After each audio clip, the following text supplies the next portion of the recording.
오늘 은혜 받을 말씀은 출애굽기 17장 1절에서 16절까지 말씀 보겠습니다. 출애굽기 17장 전체 말씀인데요. 우리 같이 이렇게 교독하겠습니다. 구약성경 108쪽에 있습니다. 출애굽기 17장 1절에서 끝절까지 교독하겠습니다. 제가 먼저 읽겠습니다. 이스라엘 자손의 온 회중이 여호와의 명령대로 신광야에서 떠나 그의 노정대로 행하여 르비딤에 장막을 쳤으나 백성이 마실 물이 없는지라.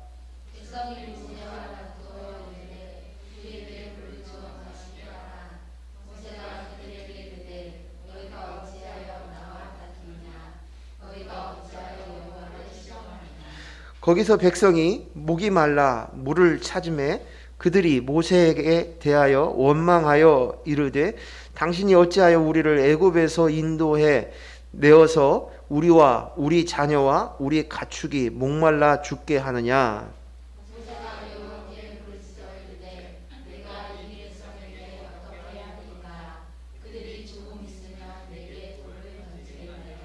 여호와께서 모세에게 이르시되 백성 앞을 지나서 이스라엘 장로들을 데리고 나일강을 치던 네 지팡이를 손에 잡고 가라.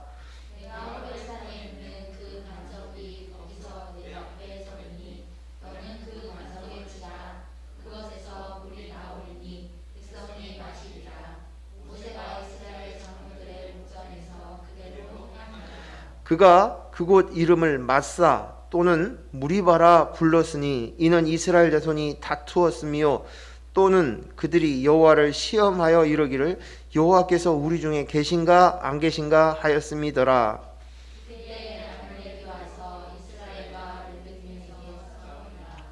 모세가 여호수아에게 이르되 우리를 위하여 사람들을 택하여 나가서 아말렉과 싸우라. 내일 내가 하나님의 지팡이를 손에 잡고 산 꼭대기에 서리라.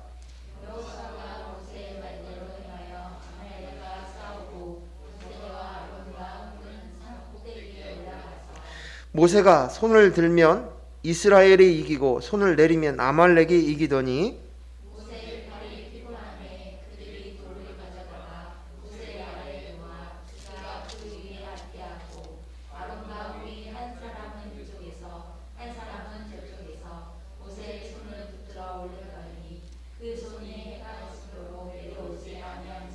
여호수아가 칼날로 아말렉과 그 백성을 쳐서 무찌르니라.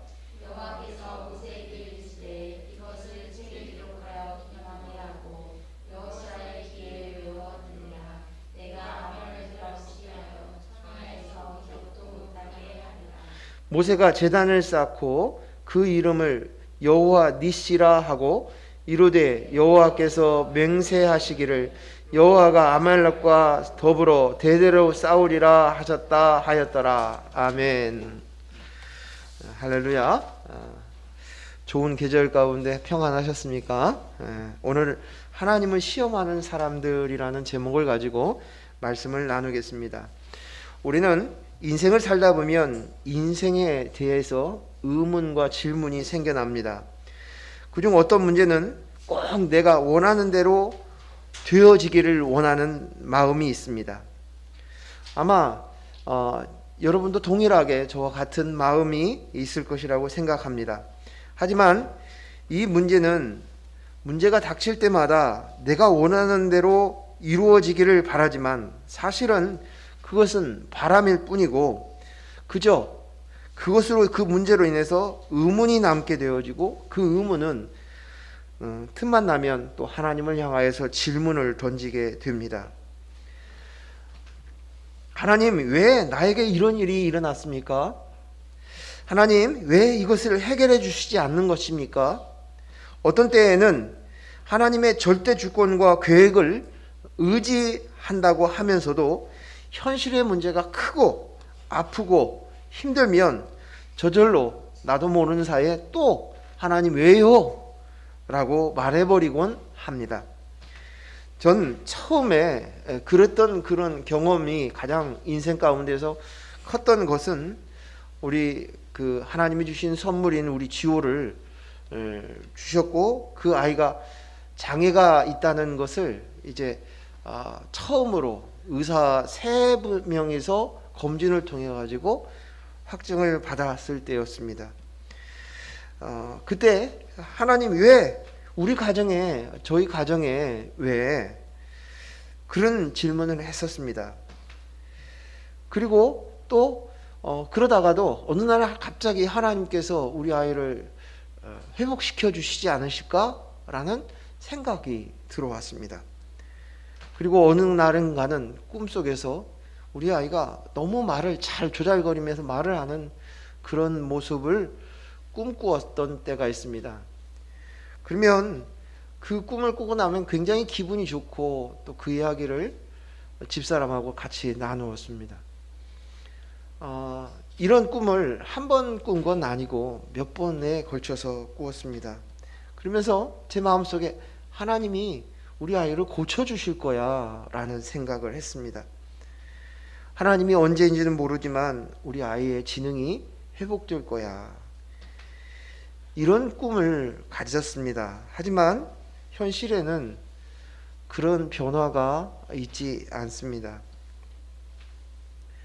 그리고 요즘에는 또 언젠가는 우리가 나이 먹고 늙을 텐데 그때 우리 아이는 어떻게 하지? 라는 질문, 하나님 어떻게 할까요? 라는 생각, 아이보다 단 하루라도 더 오래 살고 싶다는 그런 마음들이 나도 모르는 사이에 올라올 때가 있습니다. 우린 하나님의 뜻과 계획을 다 알지 못하고 또 어느 순간에 하나님이 은혜를 주셔서 그것을 깨닫는다고 해도 그 깨닫는 것이 다 지어지지 않습니다. 다 납득도 안 되어지고 또 그것으로 인해서 어떠한 속 시원한 마음들을 갖게 되어주는 것도 아닙니다. 그저 현실 속에서 이해되어지거나 납득되어지는 경우는 아주 적은 부분이고, 나머지는 하나님에 대한 믿음으로, 하나님이 내 아버지시기에 또 하나님은 그분은 창조주이시면서 나에 대한 생각과 계획을 가지고 계시다는 이러한 신뢰, 그것으로 넘어가게 되어집니다. 내 눈에 보기에는 보기에 좋은 것, 내가 원하는 바람대로 이루어졌을 때 그것은 흔쾌한 거예요. 하나님이 응답하셨어요. 이것은 성공이야, 이게 맞아 라고 생각합니다. 하지만 여러분 이미 훈련하신 것대로 이것들은 모두 다 인본의 관점에서 보는 것입니다. 하나님은 우리에게 주시고자 하시는 그것은 그 현실의 그 문제가 아니라 우리에게 영생의 삶을 주시기를 원하십니다.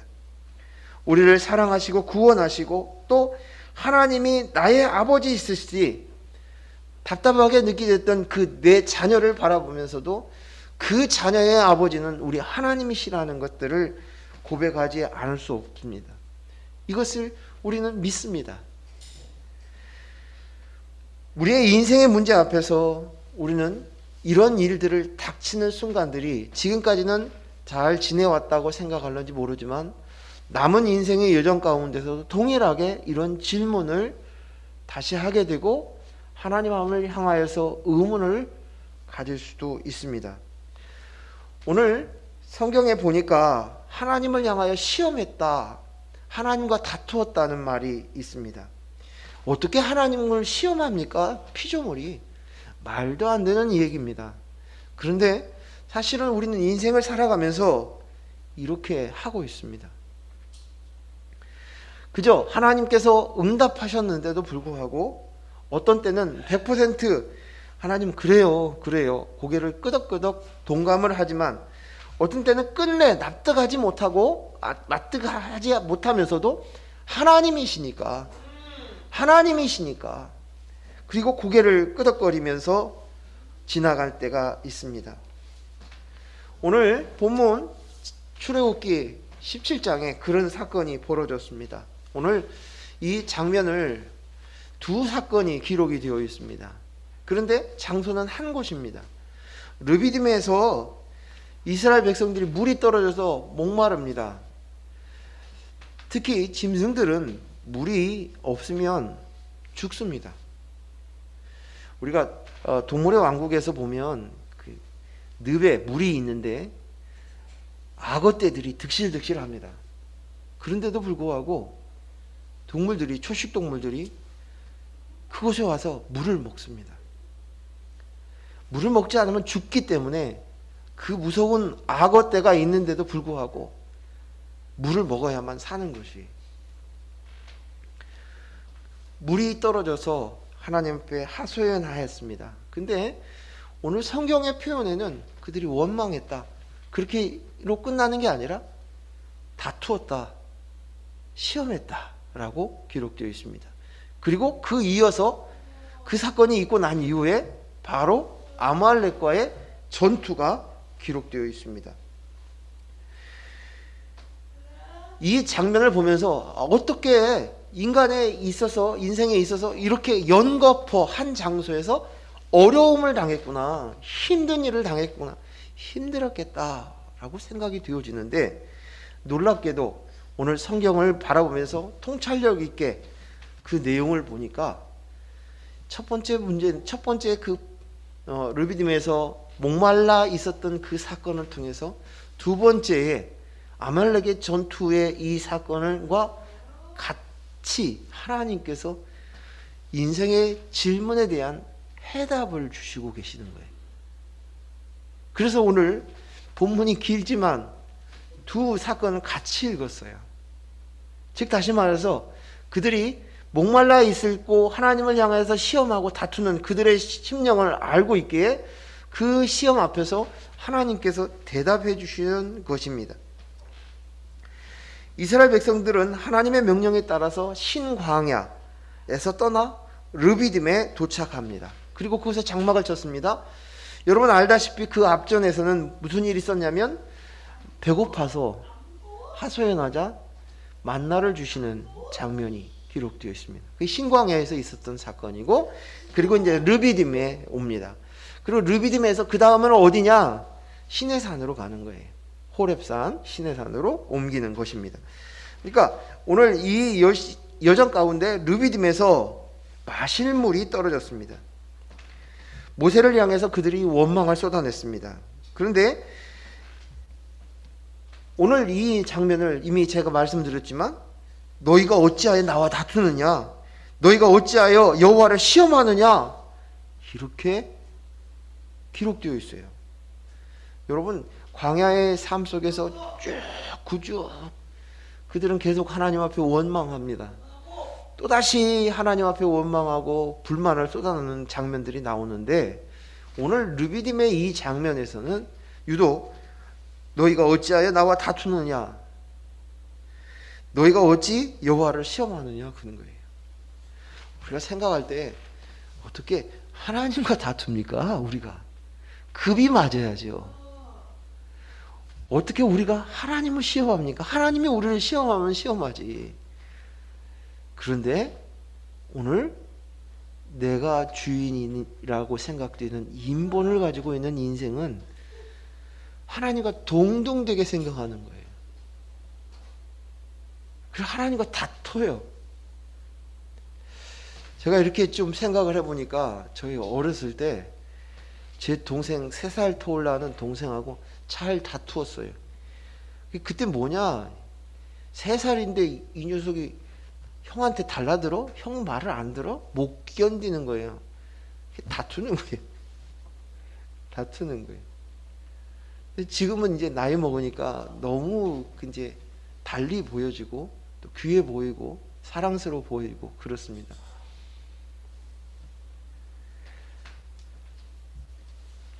이들의 가지고 있는 밑바닥에 얼마나 깊이 인본, 내가 하나님입니다라는 생각들이 그 속에 깔려 있는가를 볼 수 있는 거예요.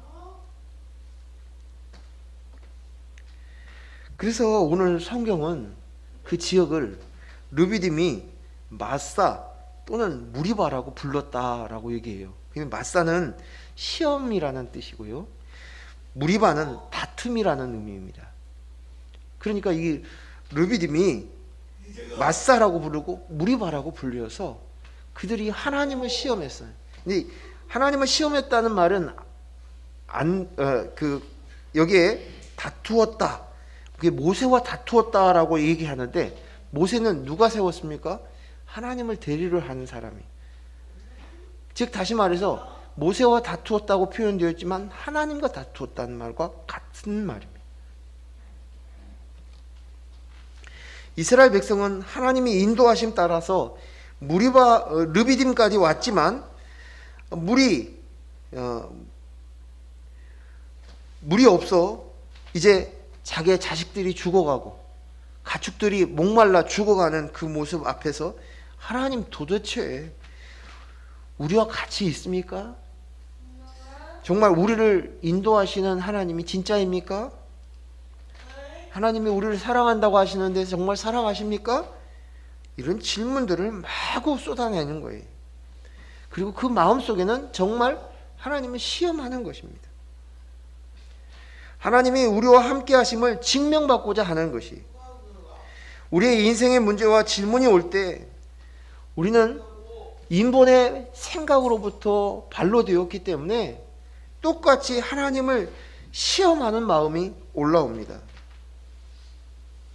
그래서 하나님이신 예수님이 이 땅에 오셔서 처음 받으신 것이 광야에서 사단에게 시험을 받으셨어요. 시험을 받으셨어요. 오늘 똑같이 이 광야에서 오늘 이스라엘 백성들이 하나님을 시험받는 거예요. 하나님을 시험하는 거예요. 그 일이 예수님이 이 땅에 오셔서 공생애의 시작과 함께 시험받았어요. 같은 말이에요. 나는 어떻게 하나님을 시험합니까? 근데 천만에요. 우리가 인본을 가지고 있으면 우리는 수도 없이 하나님을 향해 질문을 날리며 하나님을 시험합니다. 하나님이 나를 좀 사랑하시는가? 나를 도와주시는가? 한번 봐야지. 근데 그 기준에는 뭐예요? 내가 원하는 소원이 있어요. 내가 원하는 뜻대로 되어져야 돼요. 그것을 놓고 하나님을 시험하는 거예요.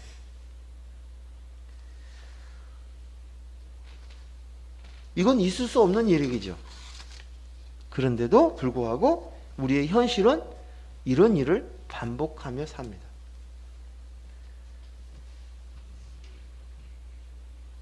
이 문제가 없으면 죽을 것 같고 곧 망할 것 같은 상황이라는 생각이 들어갑니다.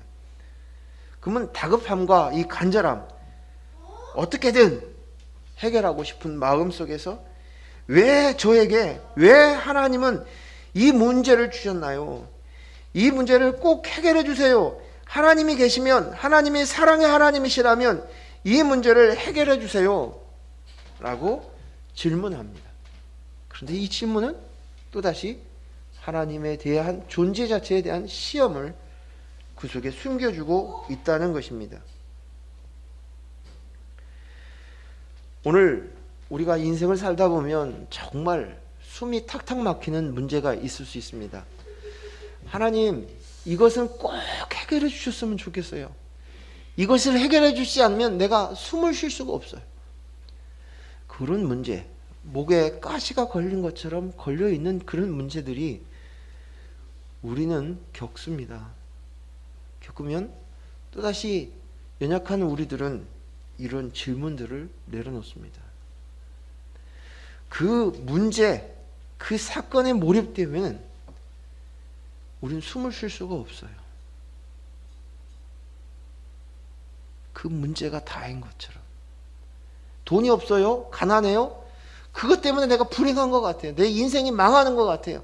숨을 쉴 수가 없어요. 이 지독한 가난에서 벗어나고 싶어요. 어떤 관계로 인해서 꼬여져 있는 그 관계가 있으면 모든 것이 힘든 거예요.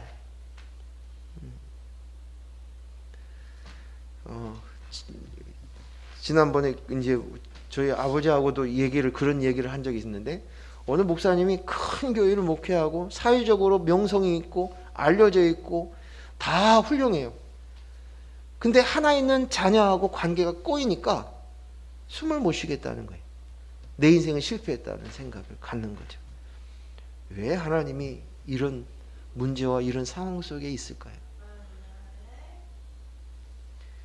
최소한 우리가 지나온 인생 속에서 바라봤을 때 최소한 그 순간에는 다 지나놓고 보니까 별거 아니었어 라고 돌아왔을런지도 모르지만 그 순간에는 느낌이 있어요.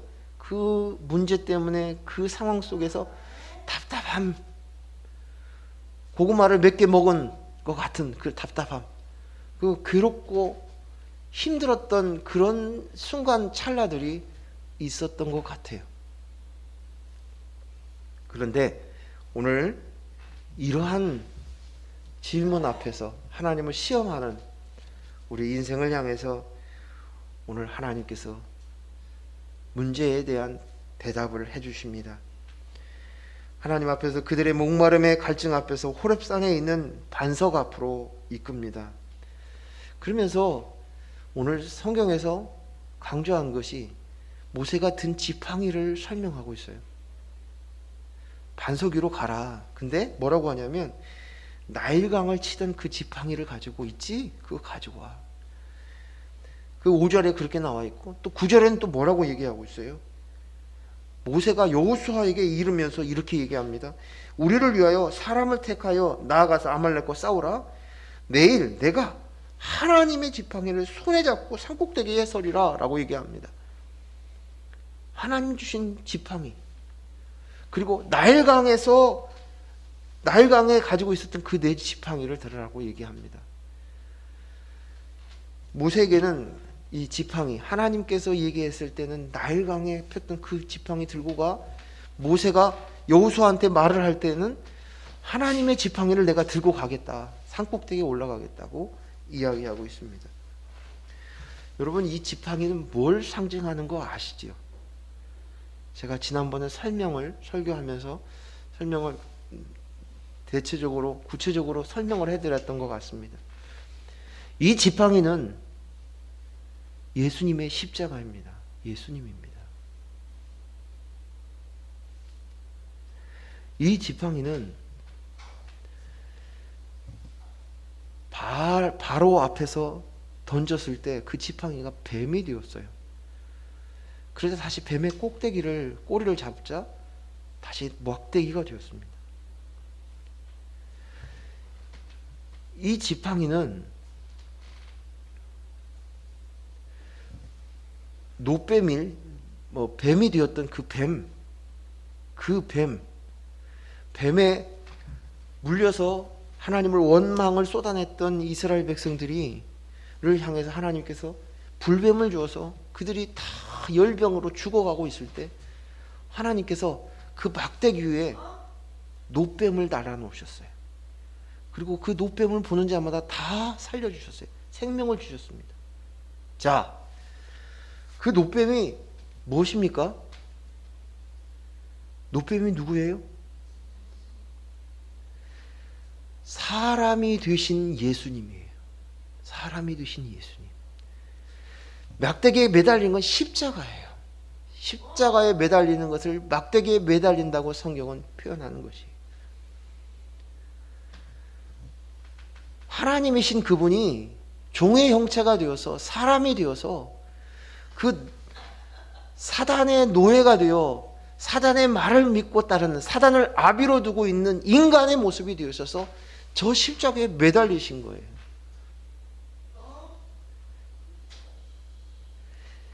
나일강에서 지팡이를 던졌던 그때 그 나일강의 모든 강들이 피로 바뀌었어요. 죽음이에요, 죽음. 강물이 죽음을. 그 예수 그리스도의 십자가를 상징하는 그 지팡이를 들고 반석 위에 쓰라는 거예요. 근데 그 반석이 어디냐? 이제 그들이 가게 될 시내산 옆이 호렙산 오는 그 반석 위에 쓰라는 것이. 그리고 그 반석 위에서 그 지팡이를 세우라는 거예요. 치라는 거예요. 그래서 그 위에서 그들이 정말 원하는 생명 같은 물이, 생수가 흘러나오기 시작한 것입니다. 이건 오늘 이스라엘 백성들에게 보여주시는 그림이에요. 그림. 반석이신 예수 그리스도. 자, 예수님께서 제자에게 물으셨죠. 제자들에게 너는 나를 뭐라고 하니? 그러자 베드로가 얘기합니다. 주는 그리스도시요 살아계신 하나님의 아들입니다. 얘기하십니다. 그러자 예수님이 크게 기뻐하시면서 내 고백 위에 교회를 세우겠다고 말씀하셔요. 그리고 내 이름을 이제 반석이라고 하라. 게바 베드로라고 이야기합니다. 그러면서 16장 8절에서 또 내가 너에게 이르노니 너는 베드로라. 내가 이 반석 위에 내 교회를 세우리니 음부의 권세가 이기지 못하리라 말씀하시는 것이에요. 그 베드로의 그 고백의 그 반석, 그 베드로 위에 십자가, 예수 그리스도의 십자가, 그것이 교회예요. 교회. 교회는 그리스도가 머리여야 돼요. 예수 그리스도, 예수 그리스도. 그리고 몸이 바로 교회인 거예요. 한 몸이죠. 반석 위에서 그 지팡이를, 예수 그리스도 십자가를 위에 세운, 베드로의 고백 위에서 세운 그 교회, 그 그림을 그대로 보여주신 거예요. 놀랍죠?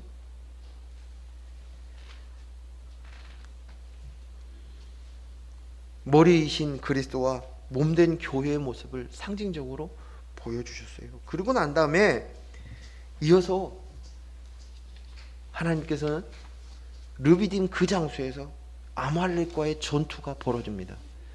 근데 다른 표현들이 없어요. 아말렉이 쳐들어왔어요. 그런데 이 아말렉 민족은 어떤 민족이냐? 에서의 아들 엘리바스의 첫 딥나를 통해서 낳은 아들이, 그 후손이 바로 아말렉입니다. 창세기 36장에 기록되어 있어요. 아말렉 민족은 아주 호전적인 민족이었고 주로 계곡에 살면서 유목을 하거나 약탈을 하면서 생계를 이었던 민족입니다. 이 아말렉 민족의 뿌리는 뭐예요? 에서예요. 에서. 에서는 인본의 상징이에요. 에서의 쌍둥이 동생 야곱은 신본의 상징인 것이. 그 에서의 후손이 인간적으로 봤을 때는 친척이잖아요. 친척 관계잖아요.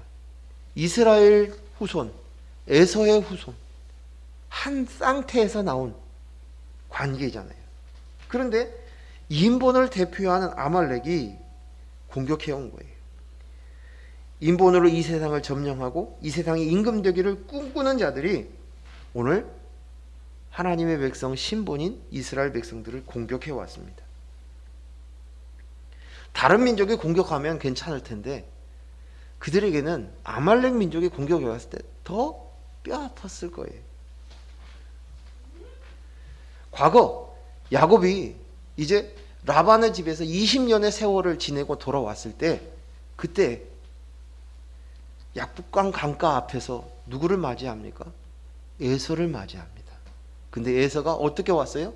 군대를 데리고 와서 야곱을 죽이려고 왔었어요. 오늘 그 상황이 똑같이 이스라엘 백성들이 애굽에서 400년 동안 노예 생활하다가 이제 드디어 고국으로 돌아왔는데 그 첫 마디에 에서의 후손인 아말렉이, 인본인 그들이 바로 첫 전투를, 아말렉과의 전투가 시작이 된 거예요. 똑같은 그림이.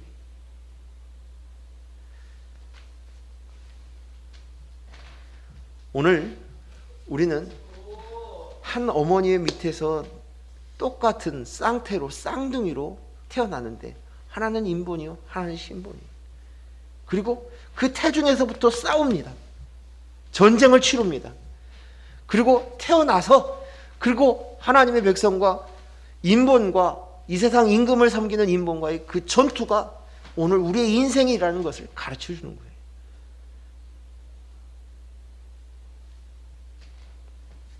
우리는 끊임없이 이 땅 안에서 이 아말렉과의 전투를 하며 살아가는 존재입니다. 그래서 오늘 성경에 보니까 오늘 17장 16절에 뭐라고 얘기합니까? 이르되 여호와께서 맹세하기를 여호와가 아말렉과 더불어 대대로 싸우리라. 대대로 싸우리라. 하나님이 아말렉과 대대로 싸운다는 거예요. 이 단순히 한 민족과 한 민족의 싸움으로 전쟁으로 끝나는 게 아니라 이 싸움뿐만 아니라 대대로 싸우신다고 말씀하셔요. 민수기 24장 20절에 아말렉에 대해서 이렇게 언급을 합니다. 또 아말렉을 바라보며 애언하여 이르기를 아말렉은 민족의 으뜸이나 그의 종말은 멸망에 이르리라. 이게 무슨 말이에요? 민족의 으뜸이래요. 인본의 으뜸이에요. 잘 나가는 거예요. 하지만 그의 종말은 멸망하리라.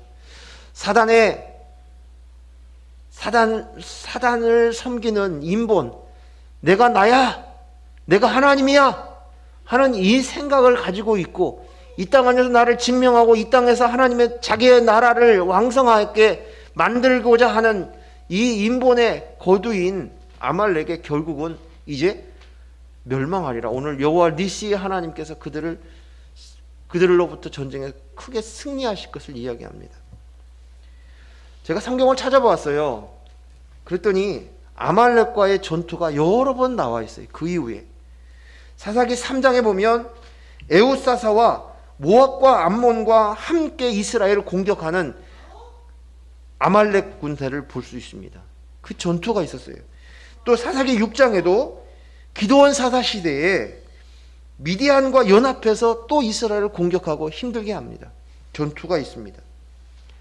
드디어 왕정 시대에 사울 왕이 되었을 때 사울 왕에게 하나님께 명령한 것이 뭐냐면 왕이 된 사울에게 첫 번째 명령한 것이 뭐냐면 아말렉과의 전투였어요. 근데 그때 어떻게 되죠? 사울 왕이 아각 왕과 자기 보기에 좋은 가축들을 다 살려줬어요. 다 진멸하라고 말씀하셨는데 그 일로 인해서 하나님께서는 사울 왕을 세운 것에 대해서 후회하셨다고 말씀하시고 있어요. 후에 다윗이 아말렉과의 전투를 합니다. 근데 그것으로 인해서 나중에 아말렉에 다윗의 부인과 자녀를 납치해가요. 그래서 다시 쫓아가서 전투를 해서 데려오는 그 장면도 나옵니다. 마지막 나온 것은 시몬 지파와의 전투가 기록되어 있는 것이 역대상 4장에 나와 있습니다. 대대로 싸우시리라는 이 말씀 속에서 인본과 너희가의 이 싸움이 계속되리라는 것이에요. 근데 아이러니하게도 한 뱃속에서 나온 그것이라는 것이죠. 인보인 아말렉과 이스라엘 전투를 보면서 사람들은 이 장면을 보면서 중보기도를 설명하는 아주 텍스트예요. 이 장면을. 전투의 현장을 나가는 것은 여호수아입니다. 그 여호수아의 군대예요. 그런데 그 전투의 현장 후방에서는 모세가 이제 하나님의 지팡이를 들고 산꼭대기에 올라가 있어요. 그리고 손이 올라가면 이스라엘을 이기고 손을 내리면 아말렉이 이기는 장면을 봅니다. 그러자 옆에 있던 아론과 훌이 양쪽에서 보조해서 손이 떨어지지 않도록 해서 결국 그 전쟁을 승리했다. 이 아말렉의 전투의 이야기입니다.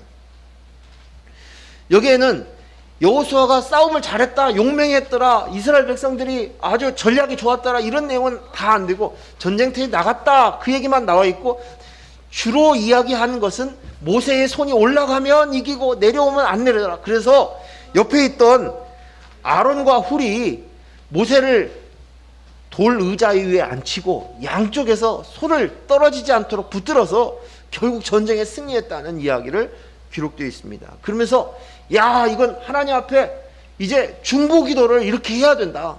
중보기도에 따라서 이렇게 달라진다, 이렇게 얘기합니다. 그 말씀이 틀렸다는 얘기는 아닙니다. 하지만 오늘 그것보다 더 본질적인 이야기는, 당장의 문제는 아말렉과의 전투예요. 이 전쟁에서 승리해야 됩니다. 지면 어떻게 돼요? 그들한테 약탈당하고 유린당하는 것이에요. 그 광야의 속에서. 그러니까 생사가 달려있는 정말 중요한 문제입니다. 눈에 보여지는 인본의 문제는 그 문제예요.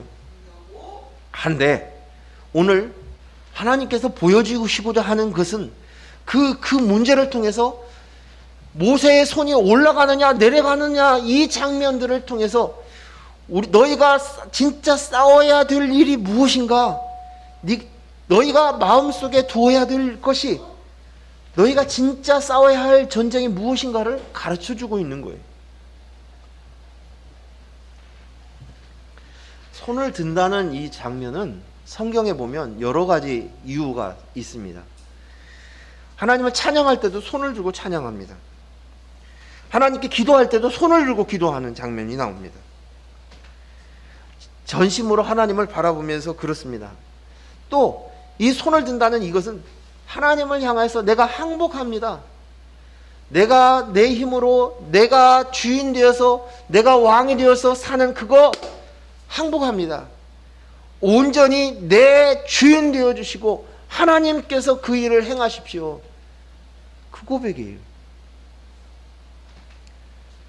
성경에 여러 군데 나와 있는데 제가 시간 관계상 말씀드리지 않습니다. 열왕기상, 시편, 출애굽기, 이곳에 여러 곳에 써져 있습니다. 우리는 하나님이 날 보호해 주시고자 주신다는 그런 확신이 생길 때 반응이 뭐냐면, 그런 믿음이 생기면 막 헌신도 하고 희생도 해요. 그렇죠? 여러분, 신앙의 패턴이 어때요? 보면은 이것에 놀라운 그것을 경험을 했어요. 그래서 마음속에 확신이 생겼어. 하나님에 대한 신뢰가 생겼어. 그래서 열심히 막 이제 그다음부터는 열심을 내서 신앙생활을 합니다. 헌신을 해요. 아니, 그렇지 않고 엄마 뱃속에서부터 신앙생활을 했어요. 하지만 마음속에 확신이 없으면 하는 것이 마음이 따라가는 행동을 하지 못합니다. 계속적으로 우리는 하나님 앞에 확인을 받고 싶은 거예요. 저분이 내 하나님이신가? 저분이 진짜인가? 이런 질문을 끊임없이 해야 되는 거예요.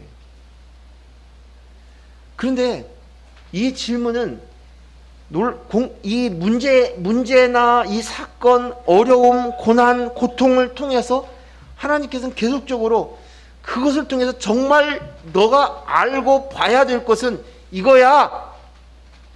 하나님을 향해 손을 드는 거야. 이것을 이야기하고 계신다는 거예요.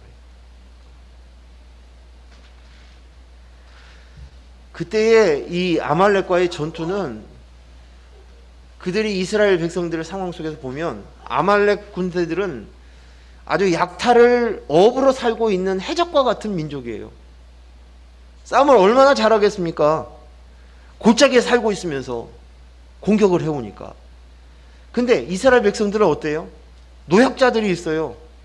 여자들도 있지요, 아이들도 있지요, 노인들도 있지요. 같이 어그러져 있어요. 그리고 이 아말렉에 비해서 무기도 형편 없을 거예요. 그들이 무슨 칼과 창을 가지고 왔겠습니까? 노예로 살다가 왔는데.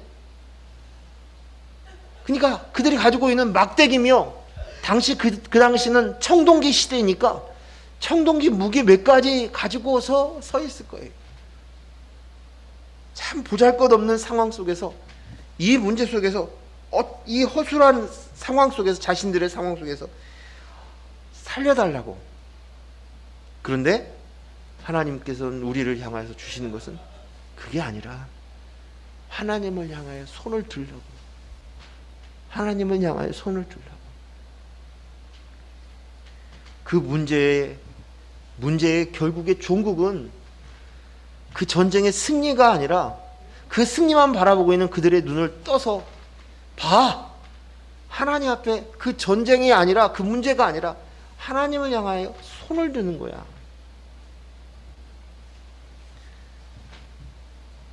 인생의 전쟁의 목적이 무엇인가를 볼 수 있는 눈을 띄워주시는 것이.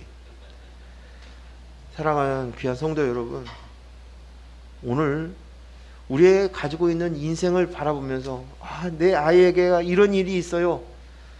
정말 이 문제가 해결되지 않으면 내가 숨을 못 쉴 것 같아요. 좀 살려주세요. 이런 문제, 이런 질문, 그때마다 그 문제로 인해서 하나님께서 우리 눈을 열어주시는 것은, 그 문제가 아니라 정말 중요한 것은 내 영이 온전히 주인을 맞이할, 네가 지금까지 주인으로 내가 나야로 살았던 너가 그것을 내려놓고 이제는 예수 그리스도가 너의 온전한 주인이 되어야 돼. 그래야 살아, 생명이 있어, 영생이 있어. 이것을 가르쳐 주신다는 것이에요.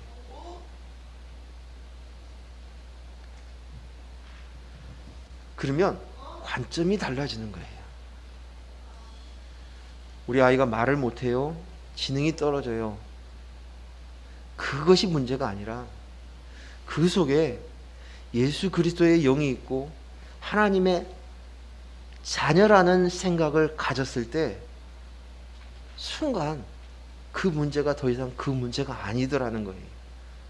숨이 쉬어지기 시작하더라는 거예요. 제가 무슨 말씀하시는지 알겠습니까?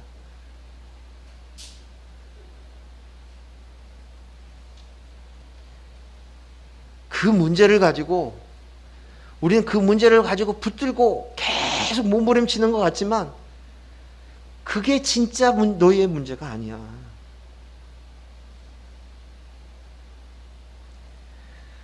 세상에서 가장 행복한 나라는 어느 나라예요? 저기 그 히말라야 준턱에 있는 부탄, 네팔 뭐 이런 나라들이에요.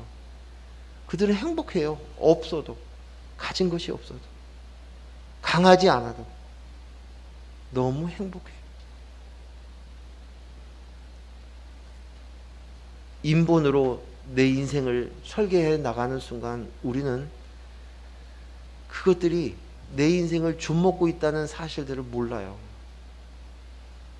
성경 찾아보겠습니다. 전도서 11장 9절 10절입니다. 제가 일부러 성경을 그동안 안 찾았어요.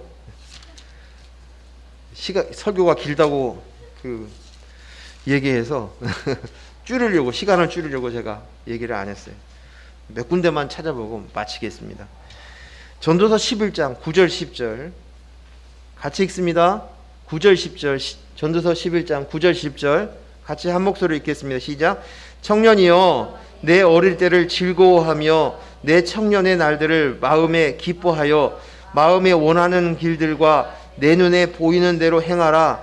그러나 하나님이 이 모든 일로 말미암아 너를 심판하실 줄 알라. 그런즉 근심이 내 마음에서 떠나게 하며 악이 내 몸에서 물러가게 하라. 어릴 때와 검은 머리의 시절이 다 헛되니라. 아멘. 전도자의 놀라운 이 지혜예요. 뭐라고 얘기합니까? 이 청년 때, 검은 때는 그냥 나이가 젊다 그런 이야기가 아니라 인본으로 인해서 내가 무엇인가를 하려고 하고 내가 원하는 것이 많은 거예요. 내가 이루고자 하는 그것들이 강한 열정. 그래서 나이가 60이 넘고 70이 넘고 80이 되어도 똑같이 이 검은 머리일 수 있고 오늘 성경에 얘기한 청년의 때가 될 수 있는 거예요. 근데 청년의 검은 때에 내가 나야 하고 싶은 그것이 강한 그 때에 인본의 생각으로 가득 찬 자들의 특징이 뭐예요? 오늘 10절에 보니까 근심이 내 마음에서 떠나게 하며 라고 얘기하면 근심이 생겨요. 왜요? 내가 원하는 대로 되어야 되거든요. 그러면 되지 않으면 뭐가 생겨요? 근심이 생기는 거예요. 원함이 강하니까 그 근심이 올라오는 거예요. 근데 근심에서 떠나라는 거예요. 악에서 떠나라는 것이에요. 결국 인본의 시기는 하나님께서 심판한다. 그거 알아라. 어릴 때와 검은 머리에 너희 마음대로 막 하려고 했던 그것들의 원함은 모두 다 헛되다. 이것이 결론이 헛되다. 그렇지 않습니까? 성경 한 군데 더 봅니다. 고린도전서 10장 31절. 고린도전서 10장 31절. 우리 같이 한 목소리를 읽겠습니다. 10장 31절 시작. 그런즉 너희가 먹든지 마시든지 무엇을 하든지 다 하나님의 영광을 위해서 하라. 아멘.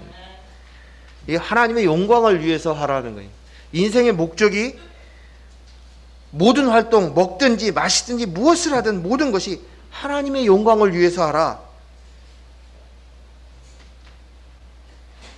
그러면 이 말이 내가 하고 있는 모든 일 하면서 우리 그런 얘기 많이 하지 않습니까? 아, 이것도 하나님 영광을 위해서 해야 돼. 저것도 하나님 영광을 위해서 하라고 해야 돼. 이렇게 얘기합니다. 근데 이 말이 맞을까요? 오늘 이 성경의 말씀이 그런 뜻일까요? 하나님의 목적, 하나님의 영광이 무엇입니까? 하나님의 영광은 하나님의 뜻이 그대로 이루어지는 것이 하나님의 영광이에요.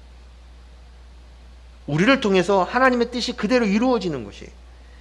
그러면 하나님의 목적이 무엇이냐면, 하나님의 뜻이 무엇이냐? 그것은 모세가 두 손을 높이 드는 거예요. 손을 높이 드는 것, 두 손을 높이 드는 것, 이것이 바로 하나님의 영광이에요. 하나님을 향해서 항복하는 것이 하나님의 영광이라는 것이에요. 이것은 단지 하나님을 의지하라, 우리가 전쟁에서 승리하도록 하나님 도와주세요, 그런 뜻이 아니라는 것이. 인본으로 시작된 문제, 전쟁인 것 같지만 이 싸움의 정체는 하나님의 영, 그리스도의 영이 우리와 연합되는 것, 그리스도가 머리가 되어지고 교회가 몸이 되어지는 것, 이 한 몸 연합되어지는 것, 이것이라는 거예요. 이것이 바로 영광이에요.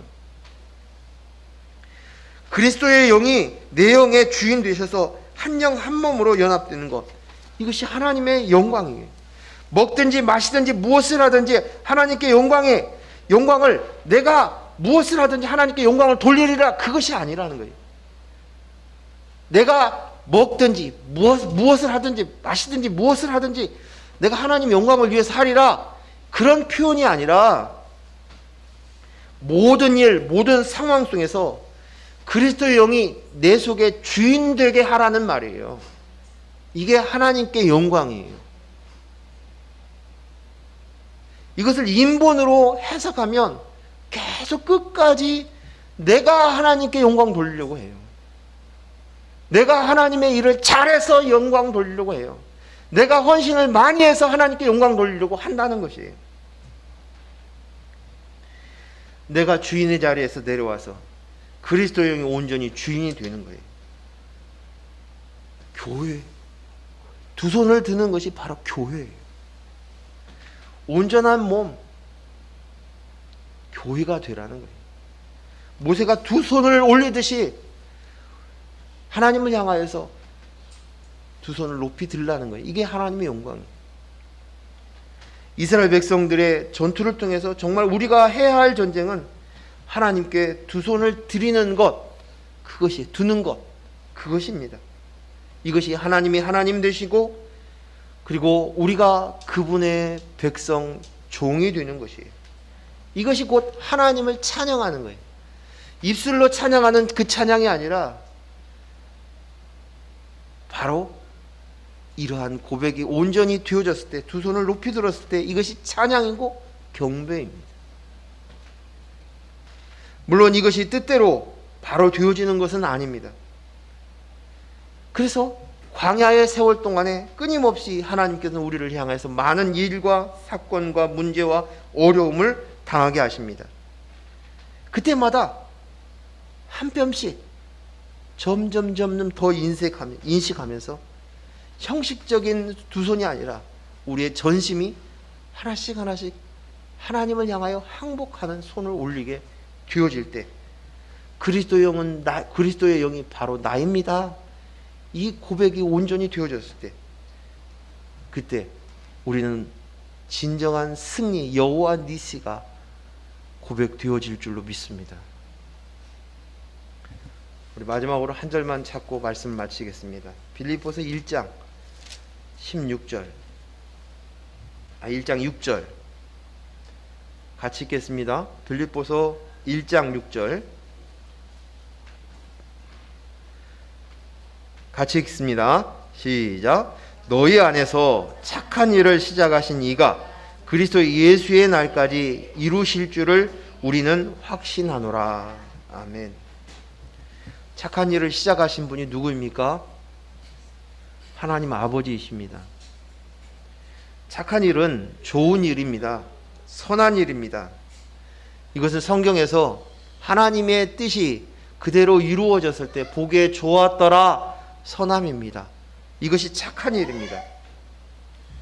내 속에 예수 그리스도의 영이 온전히 주인 되어지는 것, 이것이 하나님 아버지의 뜻입니다. 이 뜻이 그리스도 예수의 날에 이루어지는 것입니다. 복음이 온전하게 내 속에서 이루어지는 것입니다. 그리스도의 영이 온전히 주인이 되시는 것입니다. 오늘 우리 속에서 여러 가지의 문제를 만나고 당하게 되어집니다.